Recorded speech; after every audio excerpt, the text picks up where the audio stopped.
Hello, everyone. Hello, Mr. Wajdi. Hi, khouloud. To introduce myself again, I am Ouesleti from Tunisia, and I will be moderating this lab named Validator Proof of Concept and Customer Validation with the assistance of OCI Lab Mentor Dr. Wajdi Ben Rejeb. So if you have a social business idea and you're looking to enrich your entrepreneurial journey, this is your chance. If anybody has questions or feedback concerning a certain matter, please don't hesitate to indicate it during the lab. And as for the project leaders, please use the chat channel for the check-in, writing your name, country, and project so that I can check the list. Thank you for taking your time to join us today. And as for those who are new to this series of OCI Lab Incubator program, Dr. Wajdi Ben Rejeb is an associate professor of management and entrepreneurship at the University of Carthage. He started his own business in 2010. He served as an associate faculty and online visiting lecturer in universities in the UK, in Germany, Cyprus, and Kenya. Also, he has experience as a consultant, advisor, and a trainer to several public and private organizations and NGOs. He co-founded startups in the field of e-learning, online market research, and online logistics. And he also won one of the three winners of Orange Social Venture Prize in Africa and Middle East in 2017. Welcome again, Mr. Wajdi. Thank you, khouloud. So thank you very much. Thank you, khouloud, for the introduction and for the moderation of this lab. I would like to welcome everyone. I am very, very pleased to meet you again and to have with you this lab. I would like also to welcome the new participants that are joining us for the first time. And today, the topic of the lab is very, very interesting. It's one of my favorite topics, actually.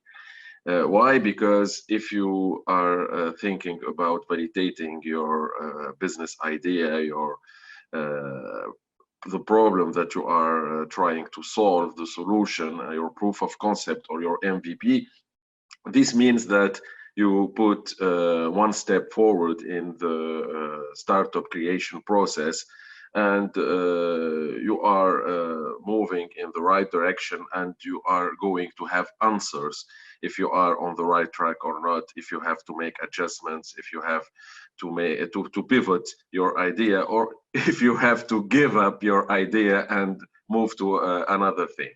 So this is why today it's very, very important lab, and I hope that it will be useful and helpful, and you can get some answers to the questions you may have.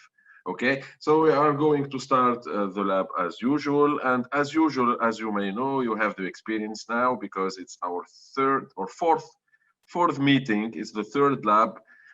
In addition to one webinar, I'm going to stop to specific parts or slides and give you the opportunity to ask me questions in order to provide more explanation or to ask some questions you may have. And at the end of the presentation, as usual, we will have some time to answer questions. So please don't be shy. Go ahead, ask questions.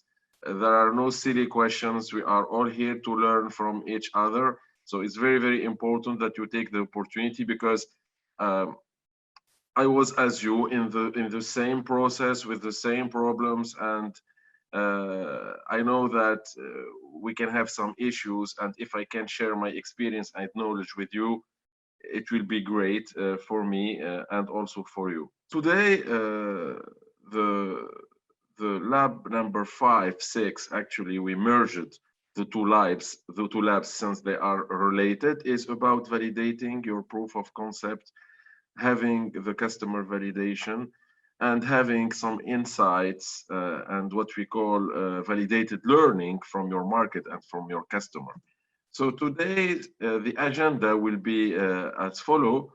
We are going to talk about customer development and why customer development is important. Then we are going to talk about customer discovery and customer interviews, how to formulate and pose interview questions, what you should do what you should not doing in order to get the right information from your customers. So the do and don't in terms of interview questions, and the best practices in order to ensure the success of this very critical step in your entrepreneur journey in order to ensure the success of your business later on.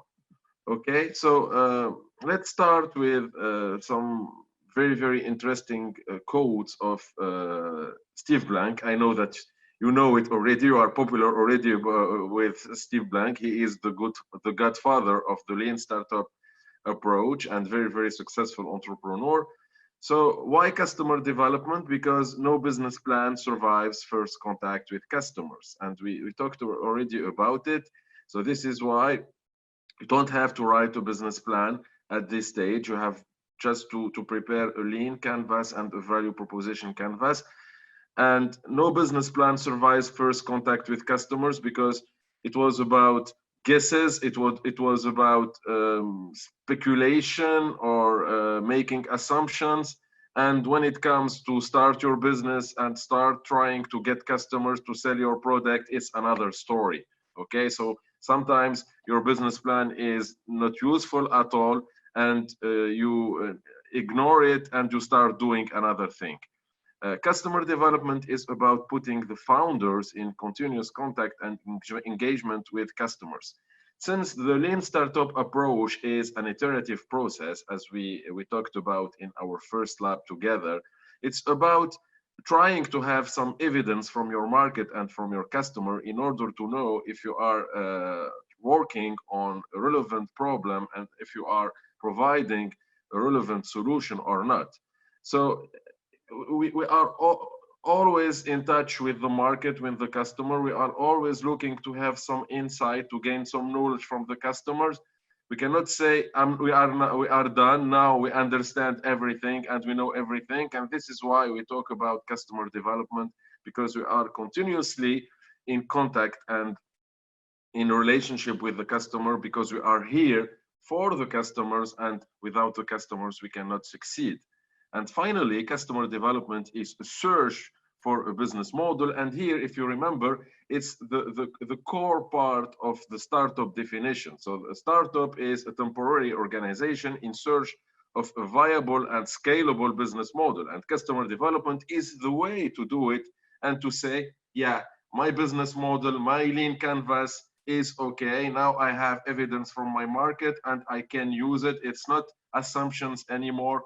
And we can proceed with the next step. Okay, so customer development is a 4-step framework developed and identified by Steve Blank to discover and validate that you have identified a need that the customer has. So the first point is to have some evidence from the customers that they have really the problem and they would like to solve it because it's a relevant problem.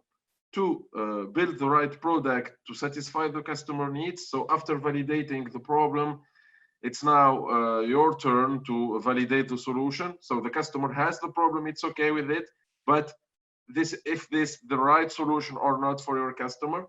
3, tested the correct method for acquiring customers. So sometimes you have the problem, you have the solution, but you have issues with regard to how to sell the product, what is the revenue model. Okay, so it's very important to have evidence if this is the best way to do it.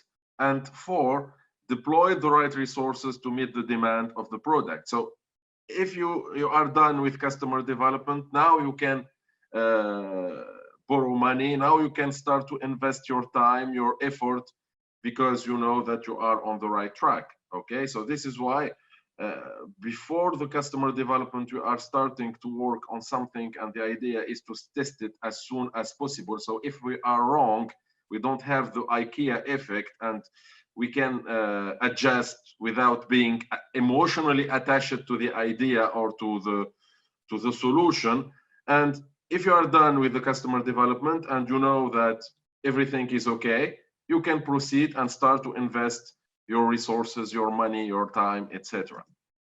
So here it's a very interesting figure in which you have the customer development process. So the first thing is customer discovery. Okay, customer discovery allows us to have the customer validation. It's about turning hypotheses into facts, transforming the assumptions into evidence, into knowledge, into validated learning.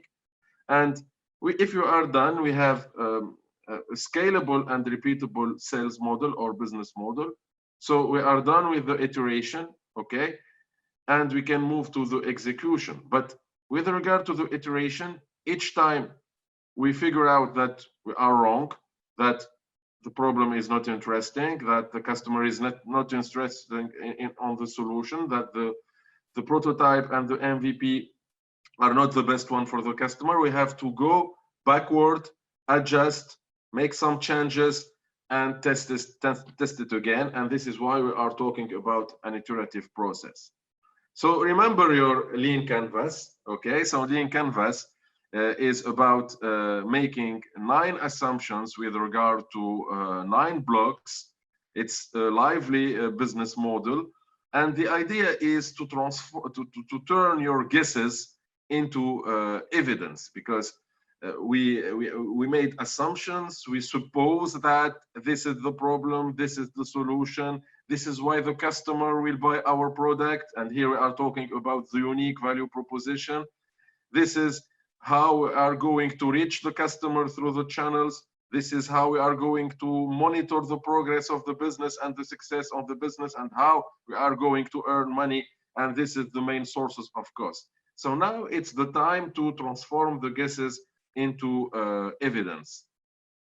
And when we talk about guesses, we are talking about hypotheses. So from the lean canvas, the first thing before starting customer interviews is identify the riskiest assumption from your lean canvas. For example, you are not sure about the revenue model, if this is the right way to sell your product, if you are going, for example, to rent your product, or you are going to sell it to your customer, or you are going to ask the customer to pay per use. So this is the riskiest assumption. What does it mean riskiest? Because the probability of failure is very important, and also the impact of the failure, if you're wrong with regard to the assumptions, will be huge and important on the success of your business. So this is a riskiest hypothesis or assumption. So the first thing to do is to identify the riskiest assumptions. Then you have to think about what is the experiment that you should do in order to test the hypothesis and to have evidence if it is a false hypothesis or a right hypothesis. Okay, and based on the outcome, you have to make some adjustments. And here we are talking about the concept of pivot. Pivot is to make some changes. Okay, changes with regard to the problem, with regard to the solution, with regard to your lean canvas. And also I wish that you will find that all your assumptions are good and okay. So this is the time to proceed and to persevere and to continue, or you will find that the problem is not relevant, the customer is not interested at all, and you will go back to step 1 and start the process again. Here it's the customer development process. You are done already with phase 1. Okay, it's the writing or sketching hypothesis. Now it's the time to move to phase 2, test problem hypothesis, and also test the product hypothesis. And these are the 2 steps of customer discovery. And as I said in the previous slide, you can verify, iterate, or expand. So phase 1 is already done. It is done inside of the building. Okay, so in your office, in your room, you have already sketched your hypothesis, you have already prepared your value proposition canvas, you have already prepared your lean canvas. And now, as the Lean Startups founder said, it's time to go out of the building, or to get out of the building, because you will have the evidence not by staying in your office, at your office, or in your room, but to go and to meet the customers and to talk with the customers and to listen to the customers. And this is why we are talking about customer discovery and customers interviews. So here we have a very interesting quote from Steve Jobs about the importance of customer discovery. So he said that new ideas come from observing something, talking with people, experimenting, asking questions, and getting out of the office. So you will learn new things when you go and meet people. You will learn new things when you are going to stores, to the market, and to observe problem. Or you can learn new things when you have what we call the immersion. So you play the role, you do the job of the customers, you feel what the customer feels, you see what the customer sees, and so on. And this is very, very important to go and meet the customers. And this is why customer discovery is very, very important. And this is very important because as an entrepreneur, we have some confusion about if we are talking about a problem, a need, a pain, a desire, a solution, because we are not the customers, even though we are thinking that we know the customer problem, we are in love with our idea, we think that it will change the world, and we think it's very, very important, but we are not the customers at the end, okay? So for example, here, we have a very interesting example. So customers don't just buy products, they hire them to do a job. So the customers are not interested on the product itself. They are interested on how they can solve their problem, how they can fulfill their needs. So here, for example, people don't want to buy a drill, they want a hole. They are not interested in the drill as a product, but their problem is how to have a hole in the wall in order to use it in another task. Okay, so if you are talking about the drill is not important for the customers. What counts at the end is how to dig the hole and how to get the hole, because this is the issue. So how we are going to answer Mariam's question. So how customer discovery is about going and meeting the customers. And there are some things that you should not do, because sometimes I'm using the social media and I can see some entrepreneurs sharing some Google Forms, some Google surveys, and asking people, please answer my survey, please, I need respondents, I need answers. And I'm sorry to tell you this is the wrong way to be fooled by the customers and to be fooled by respondent and to think that you have evidence while it's not the case. You are wasting your time, your energy, and maybe you will be misled by the answers. So what you should not do is surveys, questionnaires, focus groups, market studies as market research, using only your personal experience or just talking with your friends and your family. And we are going to talk later about why you should not do it with your friends and your family. What you should do is observation. You should observe the customer, just watch it and try to have some insights. Immersion, as I said, is to do the customer job, is to put yourself into the customer's shoes, and especially to go and talk with the customers. And here we are talking about customer interviews.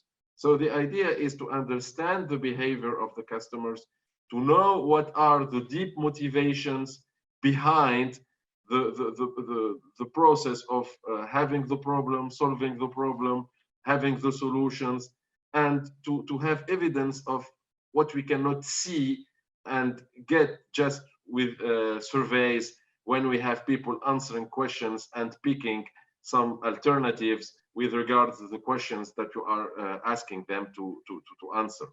Should we focus more on the customer or the end user? Yeah, it's very, very interesting question.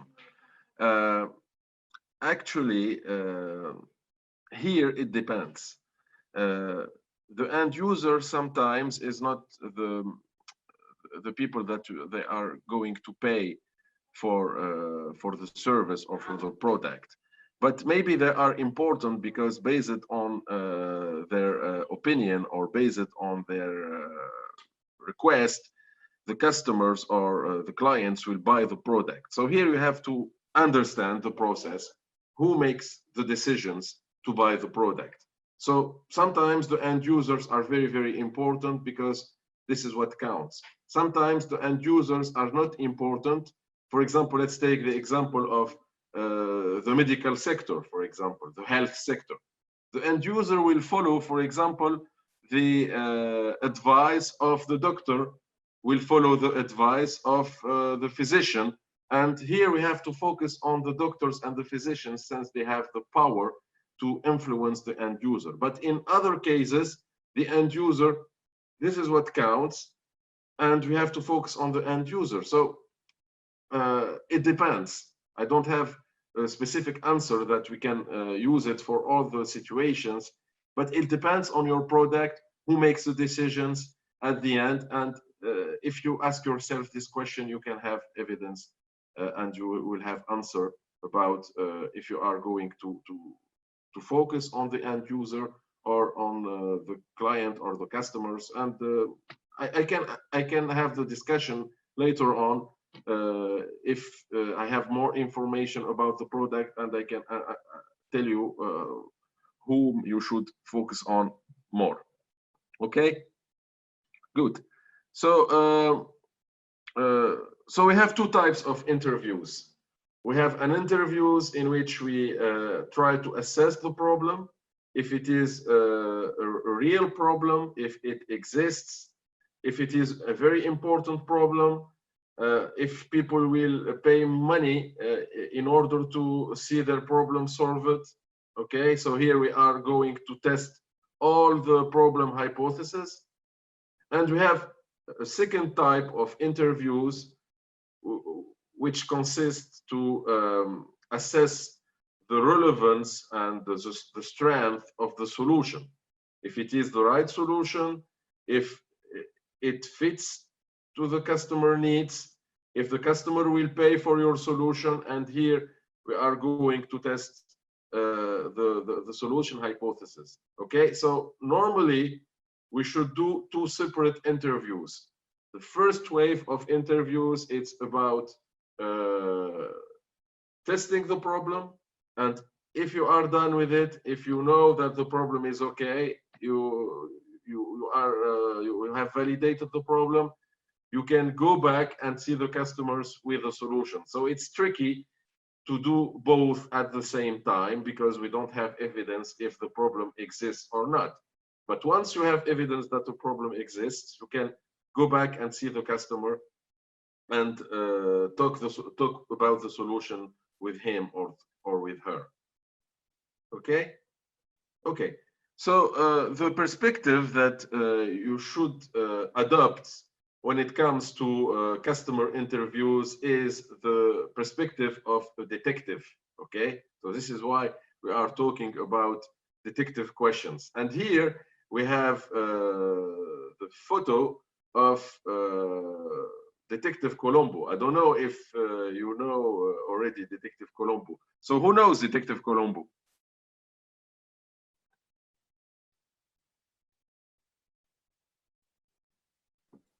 There is Taha, says he. Taha, okay. So, yes, because old people as me know Detective Colombo because it was a TV show aired the first time in the 19s. And for those who do not know Detective Colombo, so Detective Colombo, as you can see, is a police detective, and his role is to investigate murder crimes.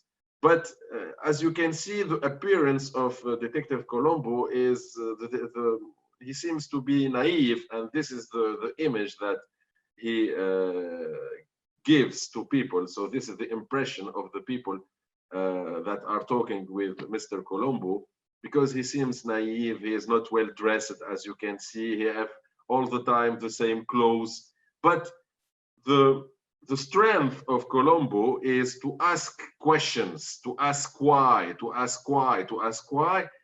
And at the end, the murderer ends up to confess to the crime because he asked the right questions. Okay, so you don't have to look like Colombo.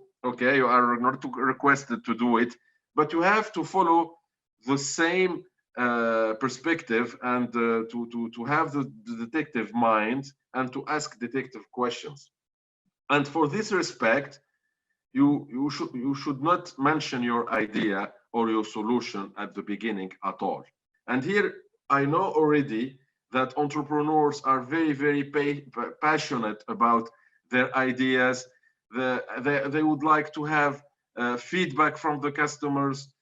They would like to hear that the customers like their idea. But when you are conducting interviews and you are trying to test the problem, please don't mention the idea at the beginning. This is because customer discovery allows you to let your customer build your product for you. And here, since the customer are not paying money or are not understanding well your idea, he can say, yeah, it's very good idea, and he didn't mean it really. Or he can say, it's poor idea, it's not good, I'm not interested. But because the idea is not very clear in his mind, so since we are testing the problem, don't mention the idea, don't show PowerPoint, don't show demos, don't show your solution or your MVP until you have the evidence that the customer has already the idea.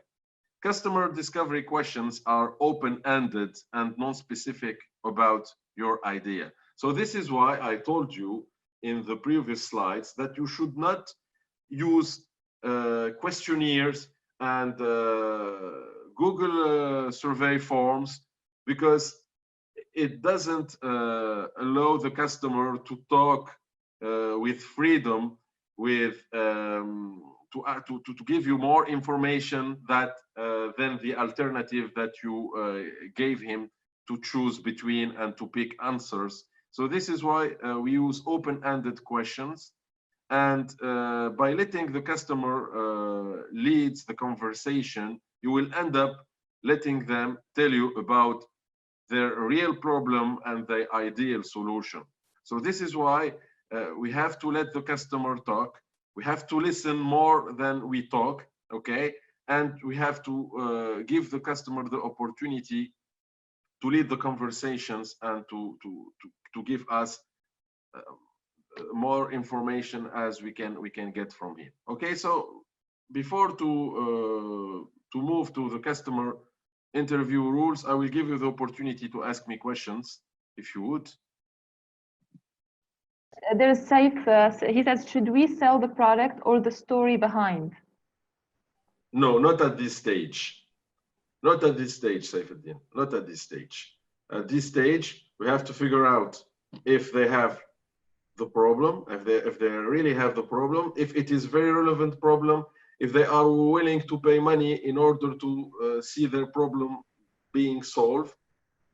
And the story behind is useful when you are talking about, you are talking with maybe very powerful early adopters, what we call the early evangelists. We are going to talk about them later on at the end of the presentation, or when you are going to talk with investors. But in the customer discovery and the customer interviews, we listen more than we talk about. Okay. Yes. And Taha says that he's going to have a meeting with the board of his clients. He asked, shall I present to them the technical side of the project? No. This is what you should not do, is to talk about technology. Okay, so you should just talk about your value proposition, how you are going to solve the problem, and you should keep it to a minimum, just the most important aspects of the technology, but you should avoid talking about the technology. Let's proceed with the customer interview rules, and these are very, very important rules, and they will help you to have a better understanding about how to do it right. So the first point, or the first rule, is that it must be done by founders, not consultants or employees. Okay, so you as entrepreneurs, you as project leaders, you are the ones that should conduct customer interviews and no one else. Why? Because the first reason is, if this is your idea, you know it better, okay, and you have to take the responsibility for it. Two, if you have some evidence, unfortunately, from the customers that your idea is not relevant, you will know that you have to make some adjustments or to go back to step one. But if it is someone else who does it for you, you will say, no, he is not very, very aware of the idea, he didn't get the customers, and you will start thinking that he is wrong, okay? And it's very, very important that you do it, because you have to be in contact with your customers. And here, for example, there is a famous quote from Steve Jobs. He said that cheating in customer interviews is like cheating in a parachute packing class. Okay, so if you cheat in the parachute packing class, when you will jump from the plane and you will try to open your parachute, it will not work because you cheated. And it's the same here. If you cheat with when you are talking about cheating, it's not cheating, but for example, not doing it right, or not trying to get the insight from the customers, or for example, pushing hard, and even though you have some insight that your idea is not good and you have to change it, you proceed and you persevere and you continue with the idea. This is cheating. So this is why it must be done by founders, not consultants or employees. Second point, no ice cream questions. You know ice cream questions? Would you like ice cream? Everybody will say yes.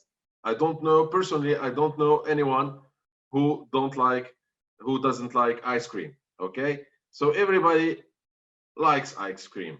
So you don't ask questions that are like ice cream questions, the questions that the answer is obvious, okay? We know the answer already. So here you are wasting your time and the customer's time, and you are not gaining insights, actually. Three, you are not looking to sell, but you are questioning and probing. So the idea here is not selling your product.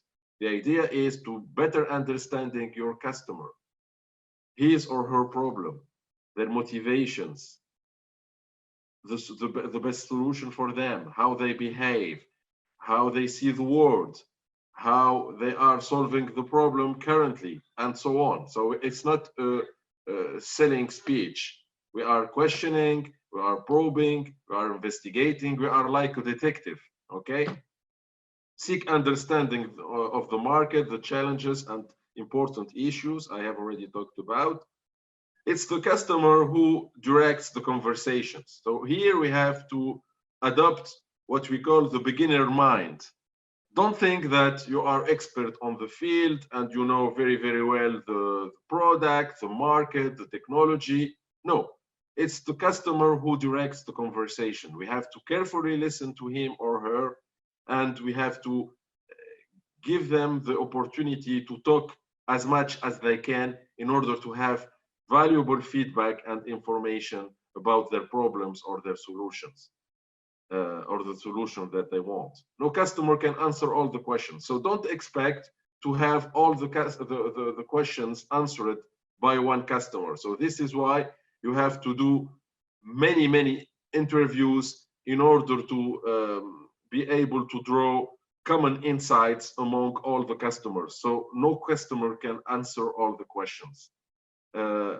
Next point, ask for 5 minutes if you are talking about if you are talking with a customer and if it is a B2C market, and 20 minutes if it is a business-to-business product. Because in the companies, the process is more complex, there are more decision makers, there are many variables that you should take into account. So this is why you should dedicate 20 minutes per interview when it is a B2B product or a B2B market, and in average 5 minutes if you are talking to individuals and it's a B2C market. And finally, a very important point I have already talked about is to not do it with your family, your friends, or the people you know.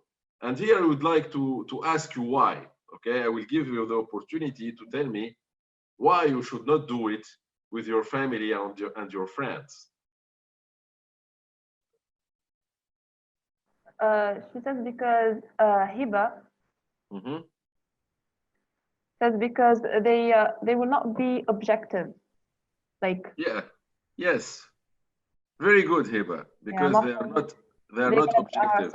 On our side, that's what they're gonna tell us what we want to hear. Exactly, and especially because they like us, okay, and they are not objectives. Very good point, Hiba. So here I would like to share with you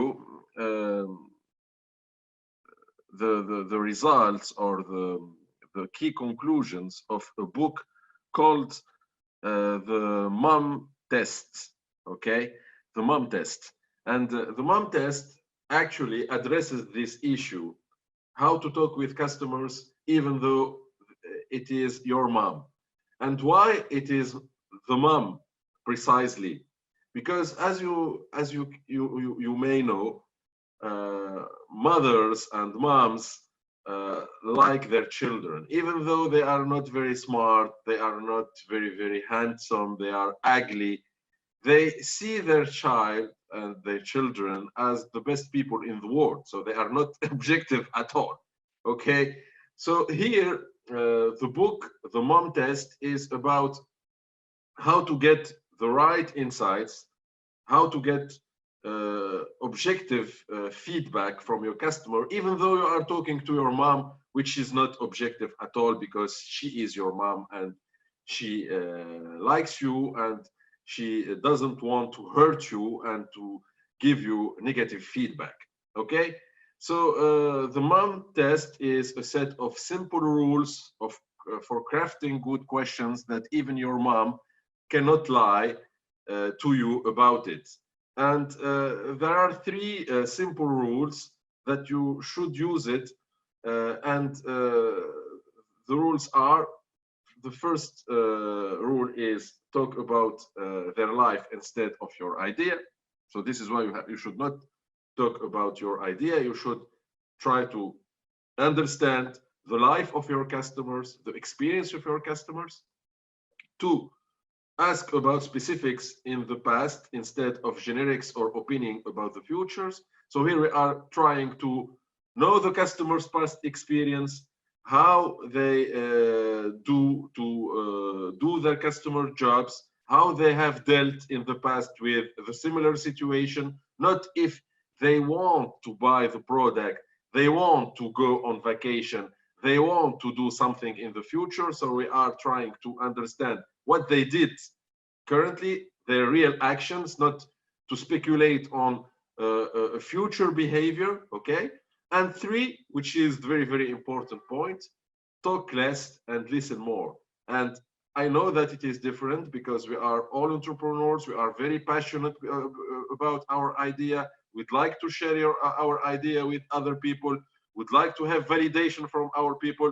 So try to talk less and listen more, because we're trying to get the insight from the customers, because at the end it's the customer who are going to buy your product, not you. So here we have an example. It's very interesting example about the mom test. So for example, this is what happened when one entrepreneur tried to have customer interviews with his mother. So let's have a look on the questions and the answers of the mom. So you, mom, I have a business idea. Do you have 5 minutes? So this is the answer of the mom. Of course, dear. You like your iPad and use it a lot? So he asked his mother if she is using her iPad, the tablet, and use it a lot. And the mom answered, sure, it's great. You, would you buy a cookbook app? And this is the answer of the mom.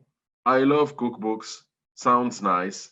Does it come with vegan recipes or something special for Christmas?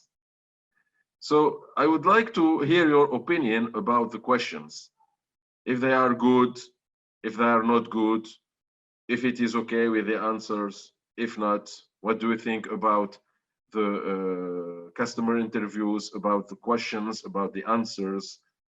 So I would like to have your opinion about this example. It's an online cookbook app to use on an iPhone or an iPad, and the entrepreneur asked his mom, who owns already an iPad, about a cookbook app. So everyone, what do you think about this example of mom test? About the questions, especially. Yeah, especially the questions. Yeah, what they think about the questions. If they are okay, or they should be changed, or they're not good questions. What do you think about? It's very important to get your opinion. Salahuddin says it's missing details about the experience lived by the mom. Okay, so if I get it right, Salahuddin, you mean that he should have asked more questions, more to get more details about how she used the iPad, for example. Okay, yeah, good point, Salahuddin. Hiba says that he should ask if she liked cooking too. Yeah, yes. If she is interested on cooking, yeah. Yes, good point, Hiba. Okay, so now I'm going to show you what really happened in the mom's mind, okay? Regardless the answers she gave to her son. Now I'm going to show you what she really thinks. So this is what the moms really think about the questions. So for example, when he said, I have a business idea, do you have 5 minutes? Of course, dear. This is what she really thought. I'm proud of you and I don't want to hurt your feelings. And when he asked her, you like your iPad and use it a lot? And she said, sure, it's great.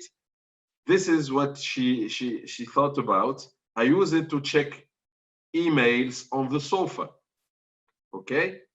And when she answered to the question if she would like to buy a cook app, and she said, I love cookbooks and it sounds nice, and what kinds of recipes I'm going to find on it, and if it is if there is something for Christmas. This is the most important part. Well, I have plenty of cookbooks. I don't need a computer in my kitchen. It might get dirty, but hey, if my kid made it, I will try. An app? I never bought an app. Don't you need to enter your credit card for that? Let me try to change the subject. Okay? So this is really what happened in the mom's mind. And this is what will happen if you ask questions using surveys, for example, or when you are talking with your friends or your family and the people you know, because they try to be nice with you, and they try to not hurt your feelings, and they will try to tell you what you would like to hear from them. Okay?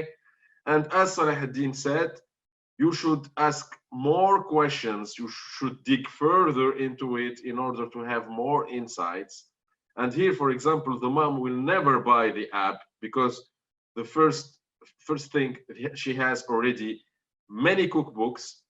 The second thing that she is used to use the iPad on the sofa just to check emails. And she thinks that using it in the kitchen with flowers, with the oil, with all the things that we use in the kitchen, it can get dirty. And she never bought an app in her life, and she is scared about using their credit card because she is not an early adopter, as you may understand it. And let me try to change the subject in order to not hurt the feeling of my son. Okay, so I would like to ask you now how to do it right. What are the questions that you as an entrepreneur should have asked your mom in order to get the right insights? So I would like to hear from you examples of the questions that you should have asked in order to do it right, even though it is your mom and she is subjective, as you may know. It's very, very important because you are going to face the same issue when talking with your customers. So try it, as I said, no silly questions at all. Don't be scared, don't be shy, be brave. Okay. Saifeddin said that he said that I think when asking a friend or mom, it's better to tell them a friend have a business idea. Not himself, I mean. Okay, so it's not to say that I have a business idea, just to talk about a topic. Yeah. Yeah, and Hiba says that, sorry. Yeah, go ahead. Hiba says that, for an example of a question, why do you use your iPad? Yes, exactly. Why do you use your iPad? It's very, very interesting question, Hiba. Very good. Is to understand the customer behavior before to try to see if he is interesting on a specific app or not. Yeah. Other questions before to show you the solution? I think that's it. Okay. So this is how to do it right. You, mom, when have you last time used the iPad? So here, it's about the frequency of the usage of the iPad. If you are an early adopter, if you are a frequent user, for what? It's very, very important, as Hiba said, to understand why do you use an iPad? For what? What are your main point of interest? Have you ever used it in the kitchen? It's very important. Why you are going to for what you are going to use it, why you are going to use it, and where you use it. Have you ever bought an app? Which, why, for how much? If they have already experience with buying an app, and for what purpose, and what is the amount of money that they have spent on the app. Do you use your cookbooks? Maybe you have already cookbooks, but we are not using them. Or in the other case, we use the cookbooks all the time. Is there anything you dislike about them? What are the main areas of dissatisfaction when it comes to your cookbooks? Okay, why you are not using your cookbooks? What are the things you don't like about the cookbooks? Maybe, for example, there are no videos in the cookbooks. Maybe, for example, the recipes are not very original. They are old recipes. What was the last cookbooks you bought? When and why? Okay, so here to understand what are the motivations behind the purchase decision of a cookbook. When and why? And you can see here that we are asking detective questions. We are trying to understand the past experience, the motivation, why Why? You have all the time to try to ask follow-up questions. Why?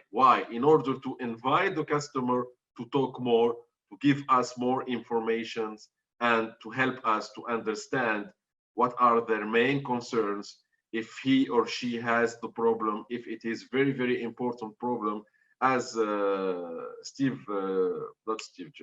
Blank and Bob Dorff said, that keeps you from sleeping at night. It will not keep you from sleeping at night, but it is very, very relevant problem, and this is why what we are trying to find out, if it is a real problem and people are aware about their problem, if they are willing to pay money in order to see their problem being solved. Okay, everything is clear. If there are any questions about the MOM test before to continue with the rest of the presentation of today? If it's clear, type clear as usual. Okay, everything is okay. Yes. Okay, so now I'm going to answer Mariam's question and to give you some examples of problem questions. So remember, I said there are two types of interviews. We have problem interviews and we have solution interviews. So the questions that we ask in the problem interviews are different from the questions that we ask in the solution interviews. Why? Because we are not investigating the same thing, and also because when it comes to solution interviews, we have already evidence that the customer has the problem. So we have to ask them about other things. Okay, so let's start with problem questions.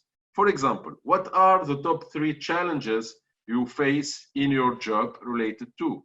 For example, what are the 3 top challenges you face in your job when it comes to find the right supplier of paper? Here, for example, if it is a B2B business. Okay, what are the 3 top challenges you face when it comes to book your holidays? Okay, second question, why? So the customer will say, it's time consuming, it takes a lot of time, I don't know the available suppliers, I don't know to be fooled by false promises. And here we ask them, why? Tell me more. For example, they are going to talk about a past experience, a bad experience. And it's very, very interesting to have more insights about the customer jobs. Remember the value proposition canvas, and the customer pains. Okay, what is frustrating or time consuming about the problem? Okay, what are the most difficult parts? What is the most important frustration, pain that you are getting from trying to solve your problem? What do you do when you have this problem? So here it's very, very important to know the alternatives. Remember the alternatives in the lean canvas. So sometimes the customer has the problem, but try to solve it using his own solution. So it's very, very important to know, what do you do when you have this problem? Because sometimes I have the problem and I can accept the problem, I'm getting by, or I'm solving it, but I'm not satisfied with regard to the way I'm solving the problem, or I am solving it and I am completely satisfied with the way I solve the problem. And here you have to do other thing and not continuing with the same idea. What else have you tried? What are the other solutions that you have tried in order to see your problem being solved? Tell me the last time you had this problem. It's a very, very important question, because it will allow us to know more about the frequency of the problem, if it is a frequent problem or not. So if your customer is facing the problem once in a while, it's not interesting for us, but it's a recurring problem. It's something that happened again and again and again. It's very important for us and very interesting for us. How much will you pay for this? Here it's sometimes it's you pay in terms of money, but also we can also use it as a question in order to understand the burden. It can be the effort, the time. It's not in terms of monetary terms, okay? What did you, why did you that? Why did you try to solve the problem? Why you have the problem? Does this happen often? It's also a question about the frequency of the problem. How much does it cost you? And here, as I said, the cost is not financial cost, but it can be a psychological cost. It can be an emotional cost. And you can ask questions not only about the money, but also about the other aspects related to the problem.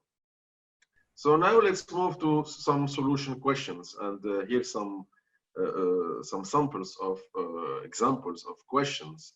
So here we assume that we have already validated the problem with the customer, and we are trying to test the solution and to see what is the best solution to propose or to suggest to the customer. So the first one, if you could have or you could wave a magic wand, okay, a magic stick, if you would, what would the solution be?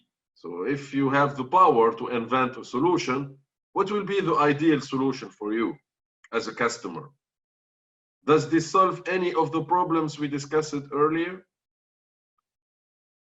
Would you be willing to pay for this? So for example, here, if you are suggesting a solution, it's very, very important to know if your customer is ready and is available and is willing to pay for use of the solution you are proposing in order to solve the problem.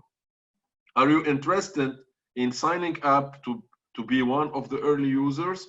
So here is very, very important. When you identify an early adopter, you can ask him if he would like to register or to sign up or to leave his contact details to be one of the early users or the early adopters, because you can test the prototype or test the MVP with him or with her. What's your biggest concern with my product? So here we assume that you have already your product, okay, and you showed it to the customers, and you try to have critical feedback from the customers. And there is one thing very, very important that I forgot to tell you about the solution questions.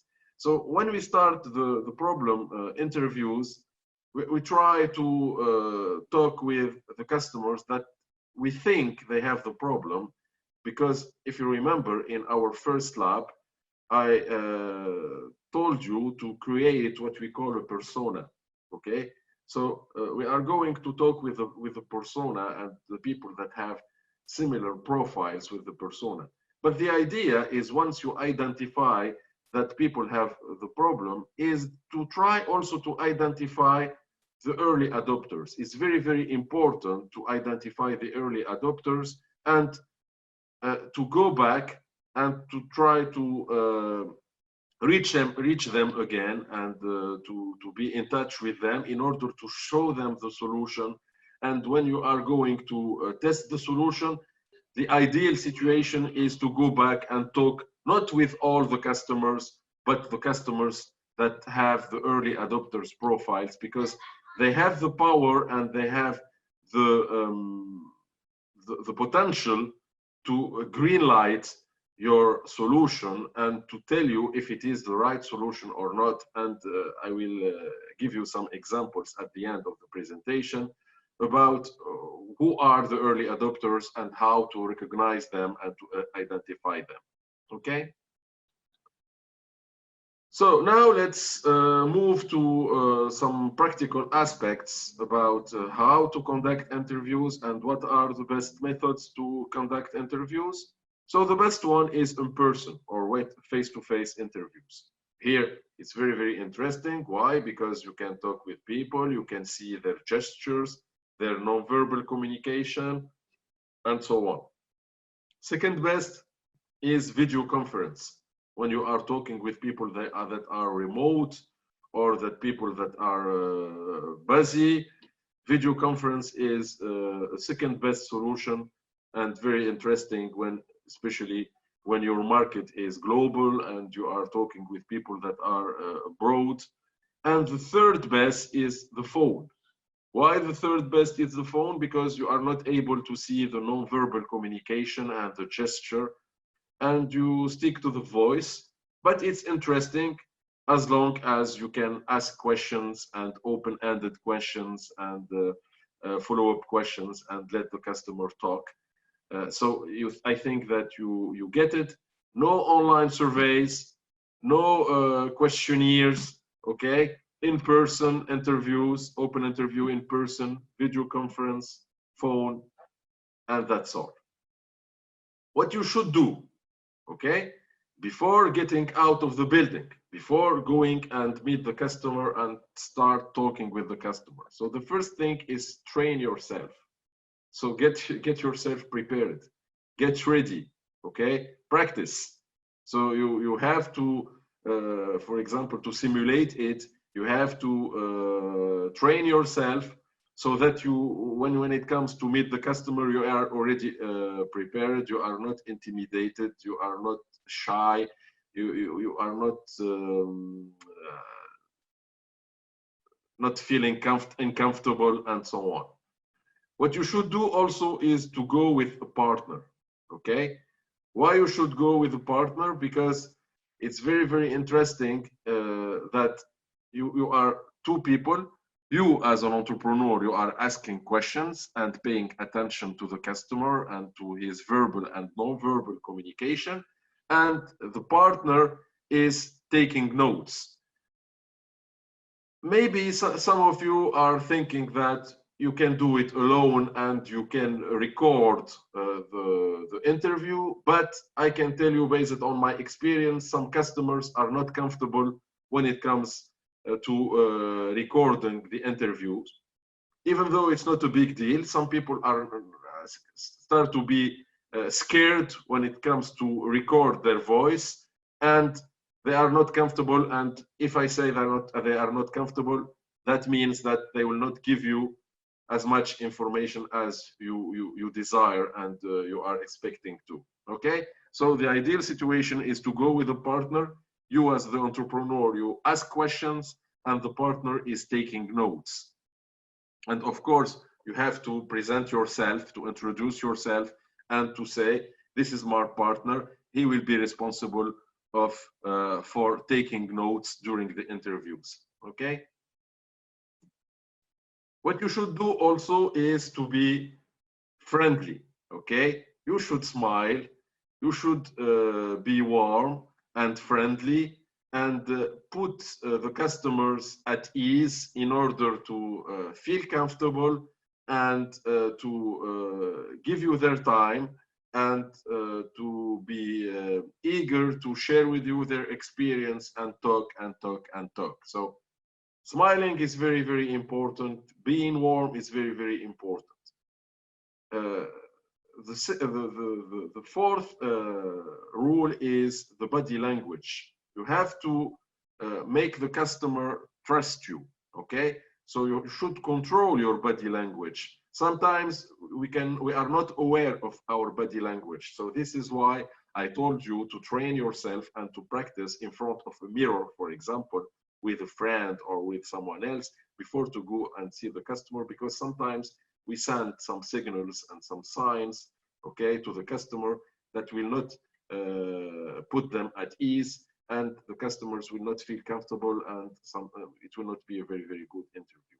And as I said at the beginning of the presentation, no ice cream questions, okay? So avoid ice cream questions because they don't add value to the interview. What you should do also after the interview is to thank the customers and to request introductions and references. For example, if you have identified an early adopter, ask him or her if you can go back and contact him or contact her in order to show him or her the solution.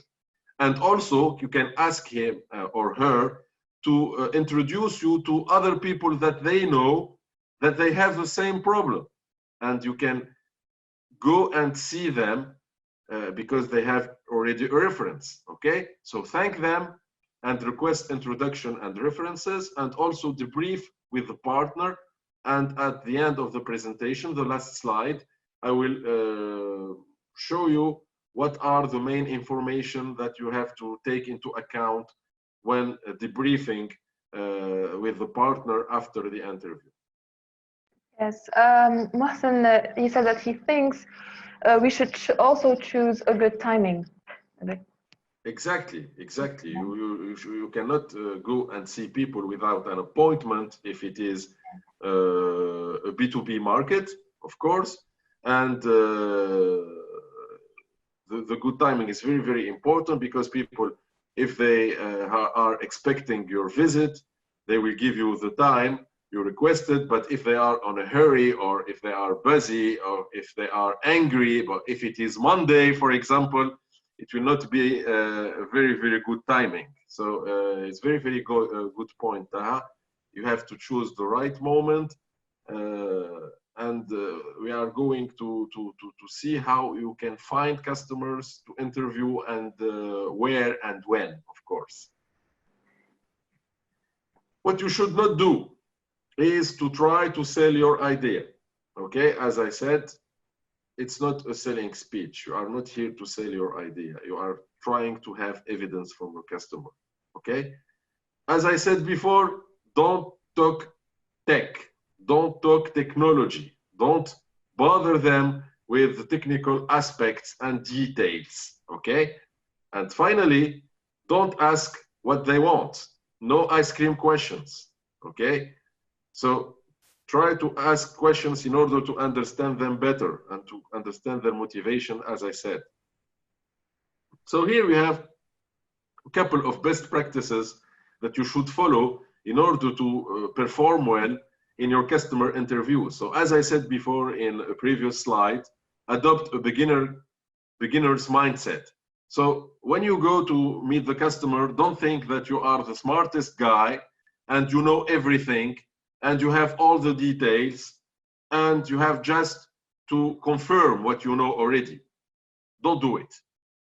Suppose that you know anything and you have a beginner mindset and you are going to learn from your customer. And here, this will help you to listen carefully and to practice what we call active listening in order to learn from your customer and to get validated learning. Listen more than you talk, and I have already talked about this point. Get facts, not opinions. This is why I told you to talk with them about their past experiences, their previous experiences, not their potential or future behavior. Ask why to get real motivation. So don't hesitate to ask follow-up questions. Why, in order to dig further and to have more insights. Remember, the goal is to learn, not to sell. So it's not a sales pitch. Don't mention solution too early, even though it is a solution interview, okay? Follow up with why, and always open doors at the end. As I told you, can I contact you again to show you my MVP, to show you my solution? Could you please give me the contact of people that have the similar problem as you and you know them? Okay, I can go and see them using your reference. So, are there any questions before to proceed to the next part of the presentation and the last part of the presentation? Mohsen asks if should we talk to them about our competitors? I'm not sure to understand the question. You are going to ask the customers if they know already some competitors, no, or you are going to discuss and to share with them your thought about the competitors? I didn't get the question really. He meant that should I talk to them about my competitors, my products, my projects? You can ask them about how they are solving their problem. What are the solutions that they are using already? So here they can mention, for example, the competitors' products. but you cannot ask them if they know already some competitors or not, okay? The idea is to know how they are doing currently in order to solve the problem, and what is the solutions that they are using currently. But talking about the competitors is not very interesting at this stage. Okay. Yeah. Good. So as I said, who to ask? The ideal situation is to go and to talk to the early adopters, or what we call also the early evangelists. Okay, so this is why when you sketched your hypothesis, we asked you to also to prepare a persona, to think about their profile, their education, their occupation, their needs, their problem, how they are solving the problem, etc. And the early adopters are 13.5% of the whole customers, but they are very, very important, okay, to target them at the beginning. Why it is important to target them at the beginning? Because an early adopter is someone who has a problem, okay, but he or she is aware of having the problem. They know they have the problem, okay? And they are actively looking for a solution because they know they have the problem and they want their problem being solved. And also, these are people that have the budget and the willingness to test a new solution. So they are not afraid to test a new solution, and they are curious, okay? They would like to take risks because, as I said, they know they have the problem and they are looking for a solution, okay? And also sometimes in some specific industries, they are people that they have influence on other people, okay? For example, they are very active on social media. People follow them. They have blogs, they have websites, they have Facebook pages. And if they try your solution and they are happy with it, they can share their thoughts with other people, and they are the best ambassadors for your product or your service, okay?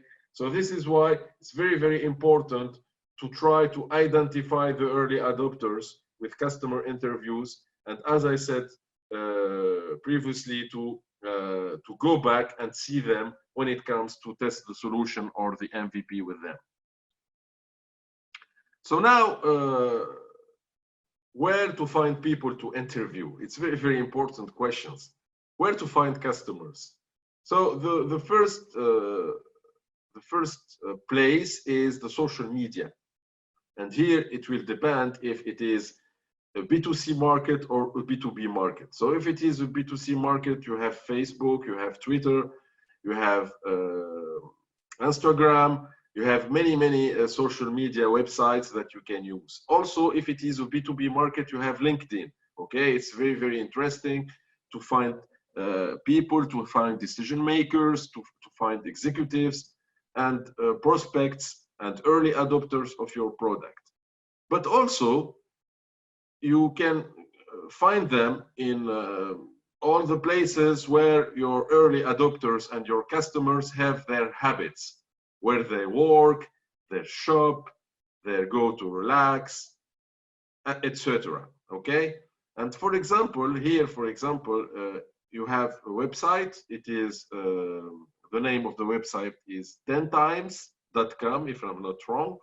It is a website that would give you a list of events and the fairs and exhibitions in a specific city or a specific country.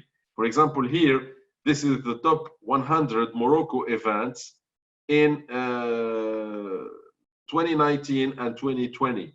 So it's very, very interesting to go to the fairs, to the exhibitions, and to find people and to talk with them. And the fairs and the exhibitions, especially when it comes to B2B products, are a very, very interesting opportunity to meet people, because sometimes they are very, very busy when you try to reach them in their office and in their companies. But when you go to the fairs and the exhibition, they are here, they are ready and available to talk with people, to answer questions.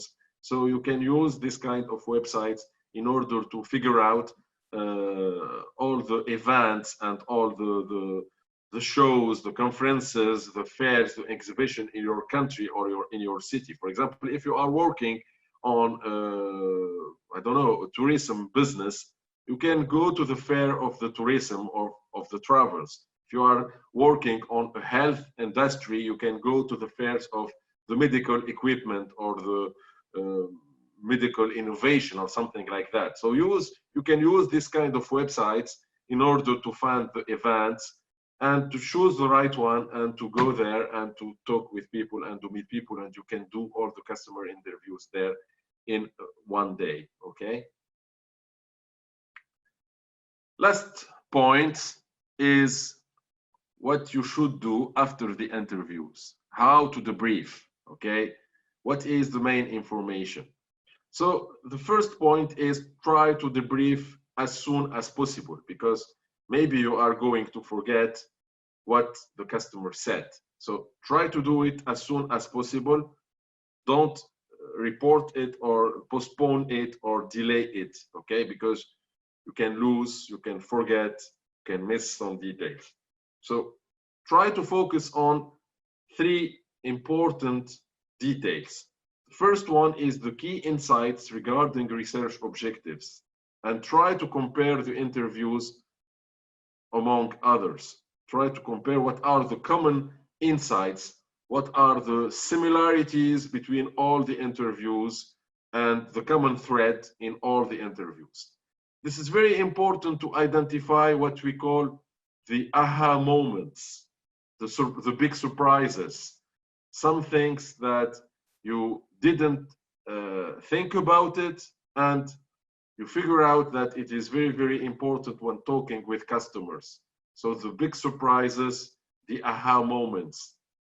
And finally, the implications for future interviews. So based on one interviews, you should use it in order to prepare yourself to the next interviews. For example, if this the right way to start the conversation with the customers, if this is the good question to ask, or you should revise and review the format of the question and the way you ask for the information, okay?